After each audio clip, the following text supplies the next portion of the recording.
একটা ঐতিহাসিক ভুল আমার হয়েছিল। মমতা বন্দ্যোপাধ্যায়ের মতো একটা মিথ্যাচারী মহিলা তার উপরে নির্ভর করা।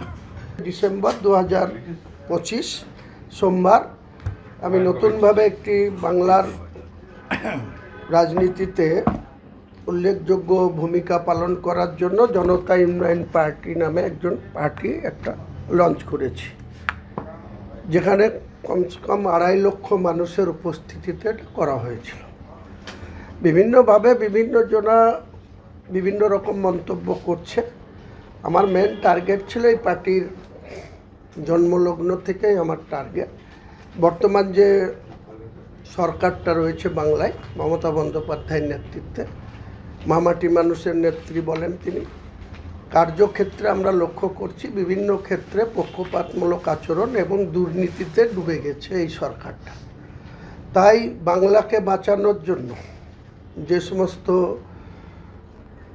রাজনৈতিক দলগুলি আছে, মার্ক্সবাদী কমিউনিস্ট পার্টি সারা জীবন যাদের বিরুদ্ধে আমরা রাজনীতি করেছিলাম, জাতীয় কংগ্রেস করেছিলাম 1982 থেকে 2012, আমি একটানা 30 বছর জাতীয় কংগ্রেস করেছি। আপনারা সবাই অবগত আছেন যে 1977 সালে তৎকালীন সিদ্ধার্থ শঙ্কর রায়ের কংগ্রেস জামানাকে পরাস্ত করে প্রায় প্রমোদ দাশগুপ্ত এবং জ্যোতিবাবুদের নেতৃত্বে বাংলায় একটি সরকার নির্বাচিত হয়েছিল, যারা প্রায় 34 বছর 34.5 বছর বাংলার শাসন করেছে। সেসব ছেড়ে দেন ইতিহাস। পরবর্তীকালে পরিবর্তিত সরকারের নেতৃত্ব দেওয়ার জন্য বাংলার মানুষ মমতা বন্দ্যোপাধ্যায়ের উপরে আস্থা রেখেছিলেন, ভরসা রেখেছিলেন। তিনাকে 3বার বাংলার মুখ্যমন্ত্রী করেছেন। কিন্তু আজকের দিনে বাংলার মানুষ কি পেয়েছে? শুধু খেলা মেলা আর কিছু উপঢৌকন আর মন্দির, পরিশেষে হুমায়ুন কবির মসজিদ। এই তো হচ্ছে বাংলার রাজনীতির মূল আকর্ষণ হয়ে গেছে। একদিকে আজকেও মুখ্যমন্ত্রী শিলিগুড়িতে গিয়ে মহাকালী মন্দিরের উদ্বোধন করছেন। এর আগে আপনারা দেখেছেন যে জগন্নাথ ধাম হয়েছে, তারপরে নিউ টাউন রাজারহাটে ইকো পার্কের কাছে দুর্গায়ন করেছেন। আমার মেন বিষয় হচ্ছে যে আমরা যখন গণতান্ত্রিকভাবে, আমি নিজে হুমায়ুন কবির এদের বিভিন্ন অনুন্নয়নমূলক কাজ বা রাজ্যের ক্ষমতায় বসে পক্ষপাতমূলক আচরণ, বিশেষ করে মুসলিম সম্প্রদায়ের সঙ্গে মিথ্যাচার করা, মুসলিম সম্প্রদায়ের সঙ্গে প্রতি পদে পদে তাদের ভোট নিয়ে তাদেরকে অবহেলা করা, অবজ্ঞা করা, এবং সর্বোপরি আপনারা জানেন যে রাজ্য মন্ত্রিসভার দুজন সদস্য পার্থ চট্টোপাধ্যায় এবং জ্যোতিপ্র মল্লিক তারা জেল খেটেছেন। আরও 2জন বিধায়ক, রাজ্যের প্রাইমারি কাউন্সিলের চেয়ারম্যান মানিক ভট্টাচার্য এবং বর্তমানে এখনও বড়ুয়ার বিধানসভার সদস্য তৃণমূলের জীবন কৃষ্ণ সাহা জেল কাস্টডিতে আছে।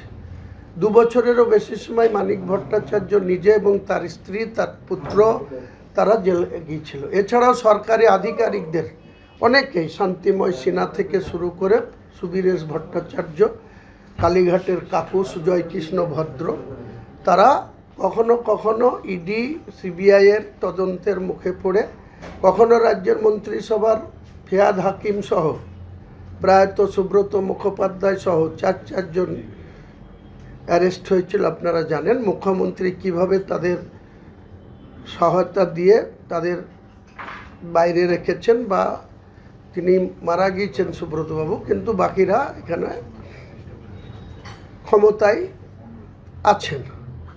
সার্বিকভাবে যখন আমি একটি রাজনৈতিক দল খুলেছি, যে তৃণমূল কংগ্রেস আমাকে কোনো গুরুত্বই দিচ্ছিল না, 1 বছর ধরে আমার কোনো কথাই কর্ণপাত করছিল না, আজকে মুর্শিদাবাদের রাজনীতি থেকে, মুর্শিদাবাদের যে রাজনৈতিক ইতিহাস, বাংলা, বিহার, উড়িষ্যা পরিচালিত হতো মুর্শিদাবাদ থেকে। মুর্শিদ কুলি খাঁ থেকে শুরু করে শেষ নবাব সিরাজউদ্দৌলা, সেই সময় লর্ড ক্লাইভ এবং একজন মির্জাফর বলে একজন ব্যক্তি, যার তৎপরতায়, লর্ড ক্লাইভদের সহযোগিতায় আমার বাড়ি থেকে 15 কিলোমিটার দূরে পলাশির প্রান্ত থেকে 1757 খ্রিস্টাব্দে যখন ঘেসিটি বেগম এবং সিরাজদৌল্লাকে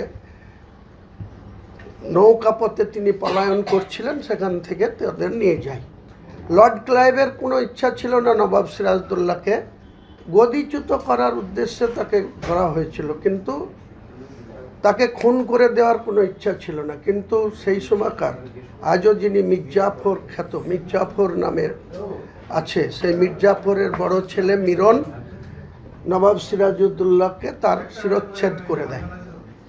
2.5 দিন ধরে তার মাথা বা পাওয়া যায়নি। পরবর্তীকালে 2.5 দিন পরে তার খুঁজে তার কবরস্থ করা হয়। আজও সেখানে আমার বাড়ির কাছে ওপারে মীরমদনের কবর আছে এবং সিরাজদৌল্লাদের আছে, ঘেসিটি বেগম আছে। অনেক ইতিহাস মুর্শিদাবাদে জড়িয়ে আছে। আমি যখন মুর্শিদাবাদের একজন কৃষক পরিবারে জন্মগ্রহণ করে প্রায় 43 বছর রাজনীতির ক্যারিয়ারে 30 বছর একটানা কংগ্রেস করেছি, পরবর্তীকালে এই মমতা বন্দ্যোপাধ্যায় এর উপরে আস্থা রেখে 20শে নভেম্বর 2012 একটা ঐতিহাসিক ভুল আমার হয়েছিল।